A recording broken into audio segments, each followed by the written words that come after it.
Lo seguimos acompañando desde Radio Madre de Dios y en esta oportunidad vamos a compartir un programa con el Padre Raimundo Mena. Así es, queremos hablar un tema que aparentemente no tiene mucho que ver con religión, pero sí está muy vinculado, que es la filosofía.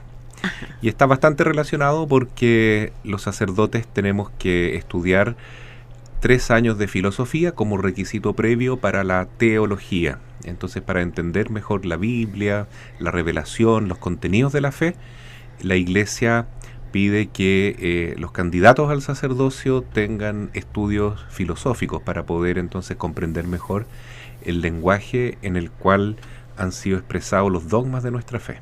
Entonces ese ya es un dato importantísimo para tener en cuenta. Imagínense esta palabra filosofía. Si la piensan, es que todos los sacerdotes que ustedes conozcan han estudiado filosofía. Tienen que conocer de ella para poder estar ordenados finalmente sacerdotes. Y yo le hago una pregunta, así empecemos como quien no sabe nada. ¿Qué es lo que es la filosofía? Bueno, la filosofía aparentemente es un estudio así como muy complejo, muy científico, muy difícil, muy abstracto, pero no, es una actitud de vida más que nada. Porque la palabra filo significa una amistad, un amor, como una búsqueda apasionada de la sabiduría. Filo, amor, sofía, sabiduría. Entonces es la actitud de quien busca saber lo que realmente vale la pena conocer en este mundo. ¿Ah? De dónde venimos, a dónde vamos, quiénes somos, qué es el ser humano, quién es Dios. La filosofía también se plantea si existe o no un ser supremo a quien llamamos Dios, qué medios tenemos con nuestra inteligencia, con nuestra experiencia, para conocer o demostrar que sí debe existir Dios y que todo lo que vemos en el mundo en cierta medida es una huella de la hermosura y del poder y del amor de Dios. Entonces la sabiduría es como un conocimiento que va más allá de la superficie, ¿no? que busca las grandes causas y la respuesta a los grandes cuestionamientos de la vida, que todos los seres humanos alguna vez se lo plantean, ¿no es cierto?, en algún momento de la vida. Entonces, como quien diría, uno no puede amar lo que no conoce. Entonces, para conocer más las cosas, acudimos a estas preguntas permanentes, diríamos así, como usted explicaba, preguntarnos la causa, el motivo, las razones, el contenido de las cosas mismas. Y me parece a mí, o tal vez como que la filosofía, más que las respuestas, está un poco más concentrada en las preguntas, ¿puede ser, padre?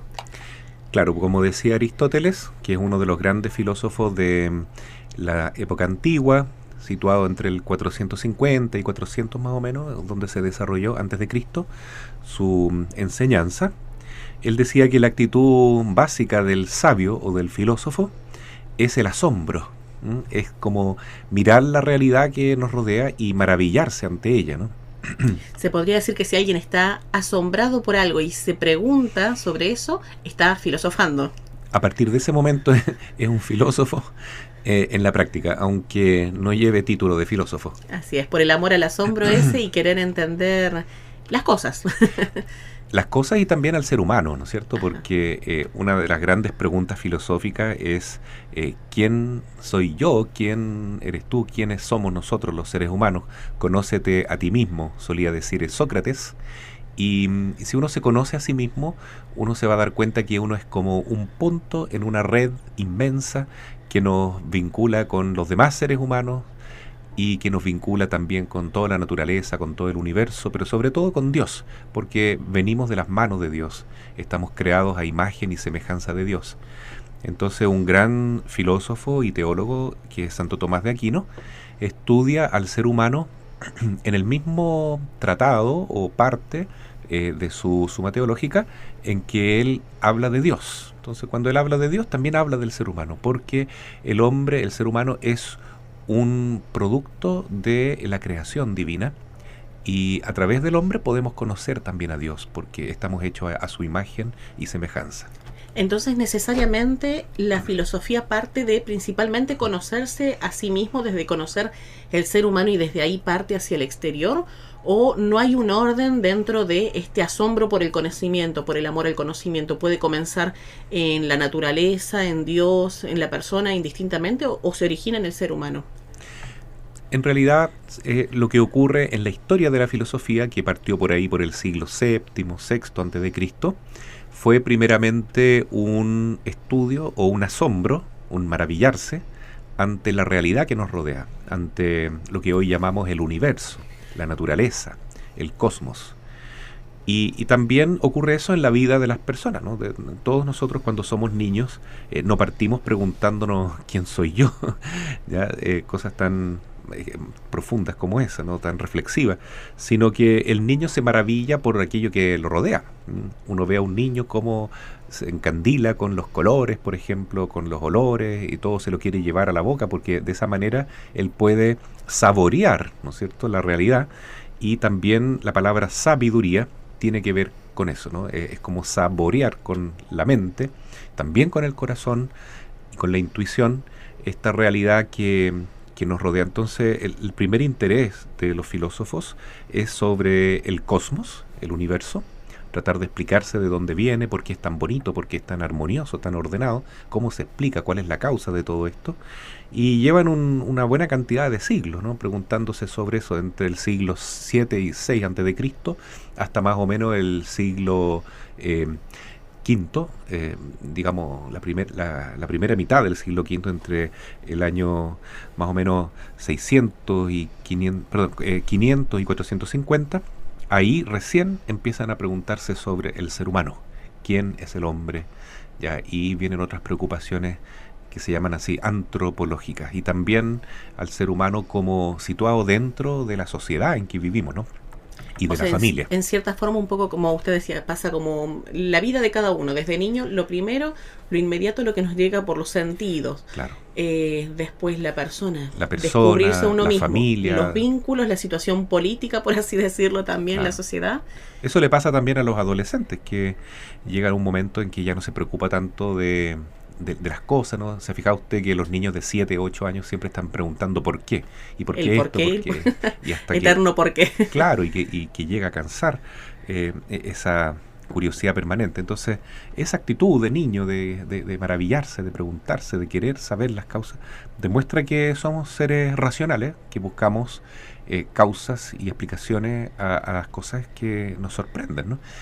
Pero después el niño pasa a ser adolescente y ya se preocupa de otras cosas, ¿no? Se preocupa de su identidad como joven, y cómo se debe relacionar con las demás personas. Empieza a darse cuenta por un sinfín de cambios que se originan en su cuerpo y en su mente, que las demás personas son más importantes de lo que él creía, porque, por ejemplo, empiezan a enamorarse. Los primeros amores, el amor, la atracción por el sexo opuesto es una cosa tan impresionante para los adolescentes, y ellos empiezan a preguntarse cómo encajar en este mundo y cómo actuar, ¿no es cierto?, porque todavía no son ni adultos y ya dejaron de ser niños. Entonces eso también pasó en la filosofía, ¿no? Un momento en que los grandes filósofos se preguntaban a sí mismos quiénes somos y cómo encajamos en la sociedad. ¿Hay respuestas que dé la filosofía, padre, que sean 100% verdaderas y no puedan ser modificadas? Porque cuando hablamos de como por así decirlo, que cada persona está filosofando sobre su vida, está acudiendo al pensamiento, meditándolo, y bueno, cada persona es distinta y cada uno a sí mismo se descubre de una manera diferente que los otros. Pero en esto de la historia de la filosofía, ¿se van formando, por así decirlo, verdades totalmente ciertas, o es como que se va redescubriendo que tal vez tienen otras vetas, otras aristas por las cuales se pueden explicar las cosas? Yo diría que para la filosofía en general, lo que es permanente son las preguntas. Las respuestas van cambiando. Entonces, estos grandes cuestionamientos como de dónde venimos, a dónde vamos, quiénes somos, cuál es el sentido de la vida, por qué vivir, por qué morir, existe o no existe Dios, cómo es Dios, etcétera, son preguntas que no cambian, siempre, siempre permanecen y producen nuevos y nuevos resultados, nuevas respuestas. Eso no quiere decir que la verdad sea relativa. Han llegado momentos de la historia que son cúlmines en la filosofía, y hemos encontrado grandes exponentes de esta sabiduría que dijeron verdades que se pueden calificar como absolutas y completamente eternas, así, ¿no es cierto? Entonces, aunque no lograron descubrir totalmente el matiz que tenía cada una de esas verdades, sí, digamos así, que los resultados a los cuales ellos llegaron son para siempre. De hecho, yo me imagino con esto, bueno, usted nos habla de que los principios de la filosofía están varios siglos antes de Cristo. Y al llegar Cristo, me imagino que esto debe ser algo que igual alborota un poco la filosofía también, porque Cristo es la verdad. Entonces, ante esta pregunta, por ejemplo, ¿qué ocurre con la persona cuando muere? Podríamos tal vez reflexionar que cada filósofo haya pensado que ocurren distintas cosas, con si hay un alma, si no la hay, qué pasará después de esta vida. Pero Cristo aún así viene a traernos una verdad y nos da luces sobre justamente qué es lo que pasa después de la muerte también. Entonces, en cierta manera, el cristianismo alborotó la filosofía, ¿o no? Sí. Primero podríamos decir que la filosofía alborotó las creencias que había por ahí por el siglo VII, que eran mitos. Ah, bien, partamos desde ahí. Entonces, ¿qué es lo que había previo a la filosofía? Mitos. Mitos y creencias y tradiciones primitivas. Ajá. ¿Ya? Y cada nación, cada cultura tenía sus propios mitos, donde normalmente existían variedad de dioses que explicaban, ¿no es cierto?, el destino de las personas y las circunstancias que le toca vivir a cada persona, a cada familia y a cada nación. Todo se explicaba en base a esta acción de dioses que eran una especie de super héroes así impresionantemente poderosos. Los dioses del Olimpo, por ejemplo. Por ejemplo, Zeus, y que explicaban las realidades de cada aspecto de la vida, del amor, de la política, de la familia, de la guerra, de la naturaleza, tal de vez. La misma naturaleza. El fuego, los rayos. Claro, los rayos los tiraba Zeus, la lluvia la tiraba a lo mejor el dios del mar, etcétera, ¿no? Entonces vienen estos filósofos en el siglo VII y empiezan a explicar la realidad con la razón, con la ciencia, con la experiencia humana, con comprobaciones después de las hipótesis, y empieza a evolucionar el conocimiento humano y empieza la ciencia propiamente tal a tomar cuenta de la historia nuestra, que es la civilización occidental. O sea que hay una relación entre ciencia, razón y filosofía. Sí. Y entonces empiezan a evolucionar estos filósofos, como digo, desde el siglo VII, y cuando ya llegamos al siglo cuarto, quinto más o menos, viene este filósofo Sócrates. Y Sócrates, él dijo, ya está entre el 400 y 350 antes de Cristo más o menos, dijo que existe un solo Dios. Y eso es impresionante porque estamos hablando 4 siglos antes de Cristo, y en un ambiente donde todos los países creían que había multitud de dioses, es decir, el politeísmo. Llega este filósofo y dice, no, existe un solo Dios, y ese Dios es bueno, es inteligente, es bondadoso, y también nos educa, nos transmite cosas buenas, y un día cuando nos muramos nos vamos a encontrar con él, dijo. Y a esta respuesta él llega por medio de la razón. Solamente con la razón, eso es lo impresionante. Y atribuye a Dios una serie de cualidades que son verdaderas, pues, como que es una inteligencia suprema, una voluntad muy buena, y que es un ser espiritual, ¿ya? Entonces a Sócrates lo acusan en aquella época de tener un pensamiento muy subversivo, muy peligroso, muy muy peligroso. Entonces le dicen que él es ateo, y él dice, no, si yo no soy ateo, si yo creo en Dios, yo sé que existe Dios por mi razón, por lo que he experimentado, por la intuición, pero también yo no puedo digamos, negar que la luna y el sol no son dioses, son estrellas simplemente, son astros. No, no, no, eres un ateo, entonces le dijeron. Y no crees en Apolo, y no crees en Afrodita o los dioses de aquella época, ¿no es cierto? Entonces lo condenaron a muerte. Y tuvo que morir bebiendo la cicuta, porque él afirmaba que existe un solo Dios. Y le enseñaba a la juventud eso, que había que ser virtuoso, que había que vivir de acuerdo a la voluntad de este Supremo Dios que nos transmite en nuestro corazón una tendencia al bien. Entonces, por enseñar eso, lo mataron. Entonces ya vemos que 4 siglos antes de Cristo, alguien también en el mundo pagano, digamos así, griego, sin conocer la Biblia en absoluto, llega a un conocimiento muy importante acerca de Dios con solo la capacidad natural de la razón, y que da la vida por esa verdad. O sea que hay una importancia cierta en esto del pensamiento, porque nos va llevando realmente a ir descubriendo de a poco la verdad. En la actualidad, digámoslo así, en lo que vivimos en lo cotidiano, ¿cuál es la importancia en la que reside la filosofía? Porque podemos decir esto, que en general cada persona un poco filosofa en su vida, pero ¿cuál es la importancia así como estudio la filosofía misma? Bueno, aquí llegamos a la pregunta anterior que hizo usted sobre cuál es la relación del cristianismo con la filosofía. Porque cuando los apóstoles van a cumplir el mandato de Cristo de evangelizar por todas las naciones, aquellos que entraron en Europa se dieron cuenta de que había una cultura bastante desarrollada, también en lo filosófico, no solo en lo científico, en lo político, en lo jurídico, etcétera.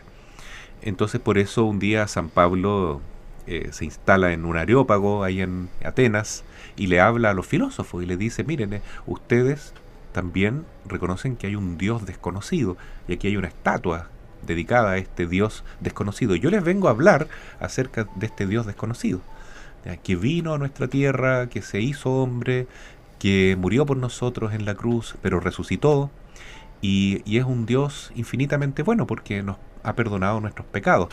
Entonces cuando él decía eso, los griegos, que eran muy escépticos y muy racionalistas, se empezaron a reír de él y le dijeron, bueno, otro día te escucharemos hablar de un Dios que muere crucificado, ¿no? Será demasiado para la experiencia de ellos escuchar un Dios que muere crucificado. O sea, estaba fuera de los esquemas que tenían también como definición de un Dios. Un Dios no podía morir.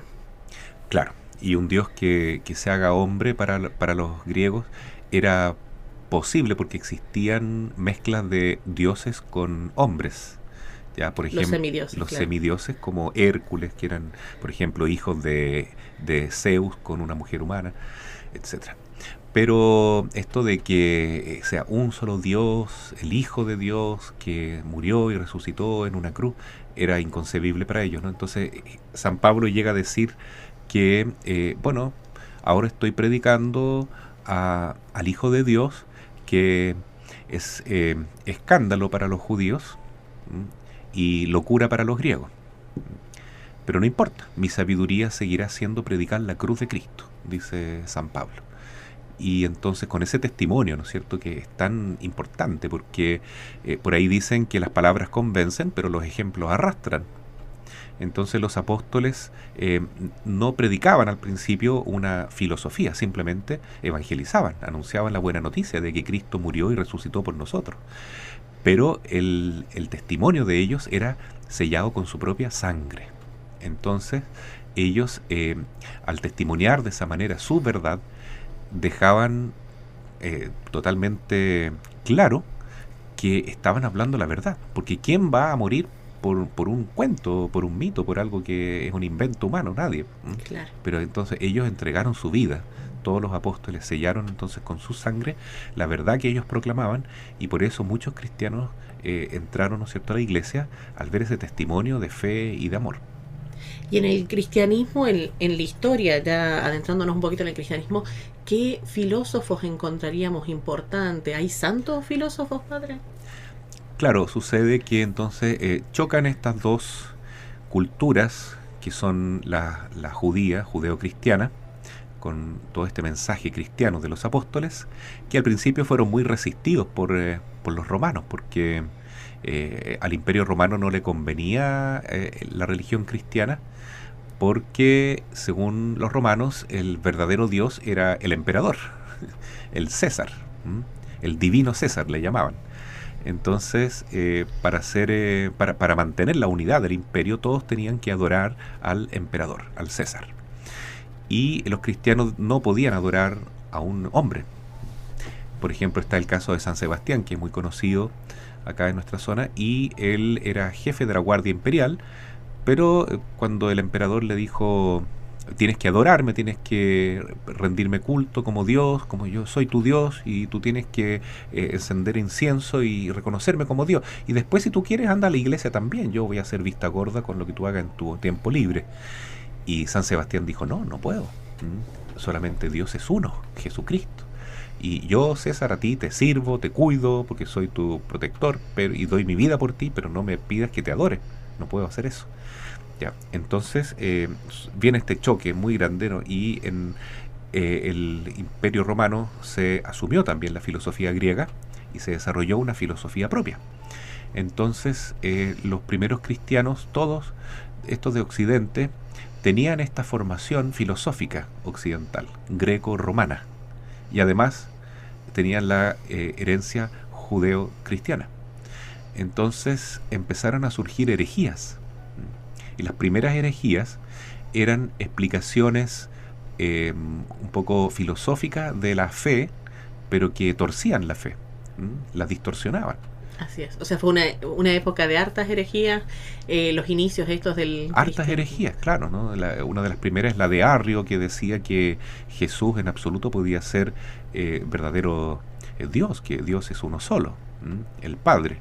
Y Jesús era una criatura muy buena, muy perfecta, que se le podía llamar Hijo de Dios, pero no era realmente divino. Entonces negaba la Santísima Trinidad y utilizaba argumentos filosóficos para eso, ¿no? Entonces, para responder y contestar a estos herejes, que eran a la vez filósofos y cristianos, surgieron santos cristianos que tenían que ser filósofos. Y ahí se empieza a desarrollar una filosofía cristiana. Por medio del pensamiento, entonces, estos santos fueron los que de a poco dieron las respuestas para mantenerse fiel a la revelación tal cual como le había dado Cristo. Exacto. ¿Nos podría dar algunos nombres de...? El primer gran filósofo y teólogo cristiano es San Agustín, ¿no? Del siglo IV, V después de Cristo, ¿no es cierto?, que une en forma perfecta la tradición filosófica. Sobre todo él seguía la enseñanza de Platón con el cristianismo. Entonces logra conectar en categoría filosófica el pensamiento cristiano y lo explica en sus libros de teología y de filosofía también, ¿no es cierto? Entonces se dan cuenta de que la filosofía es una herramienta para la fe, no está contra la fe. ¿Por qué? Porque la luz de la razón es un don de Dios. La capacidad que tenemos de entender las cosas es un regalo de Dios, que podamos pensar, ¿no es cierto?, y conocer la verdad con nuestra razón. Pero esa verdad es como una antorcha que ilumina muy poquito. En cambio, la fe es una gran luz muy potente, porque es una revelación que viene de Dios mismo y que la conocemos por la Biblia. Pero si las dos son luces verdaderas, entonces las dos iluminan el camino. Se complementan y no se oponen entre sí. En absoluto. Y hoy en día podríamos decir que se sigue utilizando la filosofía para dar respuestas a cuestiones de la fe. Claro que sí. En el año 98, me parece, el Papa San Juan Pablo II escribió un documento que se llama Fides et Ratio, que significa fe y razón. Y él dice que actualmente también nosotros necesitamos la filosofía y necesitamos la fe para tener un pensamiento equilibrado. Y él muestra un ejemplo muy bonito. Dice la razón humana, la filosofía, por tanto, es un ala, pero la fe, la teología, es otra ala. Entonces, con estas dos alas podemos remontarnos en el vuelo de la verdad. Y hoy en día la verdad es algo muy contestado, ¿no? Porque, como decía el Papa Benedicto XVI, vivimos actualmente en la cultura del relativismo. en la dictadura incluso del relativismo, ¿no? En que dictadura, ¿por qué? Porque se obliga a que nosotros, si queremos encajar en esta sociedad, eh, mm, afirmemos que no existe una verdad absoluta. ¿Eso qué significa? Que cada uno tiene su propia verdad, su propia opinión, su propia manera de concebir la vida y concebir el mundo y de establecer sus propias leyes, sus propios valores, sus propios criterios. Pero eso significa en el fondo negar la presencia de Dios en nuestra vida y que Él sea el Señor de nuestra existencia, el que guíe nuestro camino, ¿no? Entonces negamos que Jesucristo es el camino, la verdad y la vida, y que solamente hay un camino que nos lleva a la salvación, que es el Señor, y que esa verdad está expuesta íntegramente en nuestra iglesia católica. Y además que en cierta forma, lamentablemente hoy en día vemos que muchas de estas ideologías, vamos a llamarle, están bastante alejadas de la razón también, del pensamiento. Vemos, por ejemplo, esto de la ideología de género, donde se habla de esta subjetividad, de que cada uno es lo que quiere hacer, por ejemplo, y nos encontramos con que no se reconoce algo tan importante como la ciencia. Es desconocer la ciencia en pos de un pensamiento que han obligado o que están intentando obligar a tener a la sociedad. O algo que para la iglesia es tan doloroso, esta promoción mundial del tema del aborto, donde también se niega la ciencia, donde se reconoce y documentos y científicos que reconocen que la ciencia comienza desde el momento de la concepción, y se deja la razón de lado y se cambian las palabras para pensar que ya la vida no comienza en ese momento, sino en el momento que nació. Entonces, ¿cree usted que es necesario que volvamos un poco a la filosofía en la sociedad actual, en las escuelas, en los hogares, en la iglesia? ¿Le parece algo necesario, padre? Sí, porque lo que se está negando con esta ideología que hoy día nos domina no es solamente la ciencia, sino también la verdad revelada, la Biblia. Entonces es muy grave lo que está pasando, porque si nos dejamos llevar por estos pensamientos ideológicos, en el fondo no somos verdaderos seguidores de Cristo. Y, y eso entonces es muy delicado. Imagínese usted que estamos siendo apóstatas, ¿no es cierto? Apostasía significa yo renuncio a seguir a Cristo porque prefiero esta otra ideología, que también tiene la misma raíz que la palabra idolatría, ¿no es cierto? Una idolatría es divinizar algo que es una mentira, y que no tiene nada que ver con Dios. Entonces eso sucede porque hemos perdido el sentido profundo de la verdad. Y ahí nos remontamos de nuevo a la pregunta de los primeros filósofos, ¿no? ¿Qué es la verdad? ¿No es cierto? Y cómo poder alcanzar la verdad. Y que es necesario hacernos muchas de estas preguntas para ir descubriendo la verdad. Si no nos preguntamos y aceptamos todo ciegamente, sin replantearnos siquiera, no vamos a saber si es verdad o no, simplemente lo vamos a estar adoptando. Claro, y también es importante destacar que hubo un gran filósofo en la antigüedad que era Aristóteles, que es el que sistematizó la ciencia que se conoce hoy como lógica, la lógica, ¿ya? Entonces, y también él estableció una teoría del conocimiento que es muy, pero muy sana, muy buena, donde él explica que la verdad existe, como usted preguntaba antes, es absoluta, ¿sí? Y se puede alcanzar. Entonces, ¿qué es la verdad? En términos filosóficos, ¿no? Es cuando nuestra inteligencia se adecúa a la realidad tal como es. Es cuando nuestra inteligencia se adapta a las cosas como son, ¿ya? Por ejemplo, si yo veo un árbol en la plaza, entiendo que es un árbol, no es una persona, no es un pájaro, ¿no? Es un árbol, y yo sé lo que es un árbol. Entonces ahí yo tengo una verdad.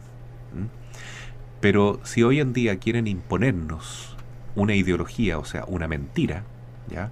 Que hoy en día es llamada postverdad, porque es algo que no es verdadero, pero tiene un nombre bonito nomás, postverdad. Eso es sinónimo de mentira. ¿Qué es una postverdad actual? Por ejemplo, la ideología de género que usted acaba de citar, ¿no? Una persona tiene un cuerpo masculino, tiene sus células con XY, y entonces dice, no, es que yo no soy hombre, soy mujer, o soy tal animal, qué sé yo. Entonces todo el resto de la sociedad tiene que aceptar por ley, ¿no es cierto?, que él ahora se siente mujer, pero su cuerpo es de hombre, y por tanto también su alma es masculina. Y sin embargo, toda la sociedad hoy está obligada, ¿cierto?, por las leyes que tenemos y que rigen la ideología de género, a decir que él es mujer. Entonces, por ejemplo, hace un tiempo atrás, un hombre chileno ganó un Oscar. Y tenía una película que se llamaba La Mujer Fantástica. Entonces, como se ganó el Oscar, había que reconocer que era mujer. Y hay de aquel que dijera, no, es hombre, nació hombre, tiene cuerpo de hombre. Porque eso es imposible admitirlo, es como una herejía decir eso.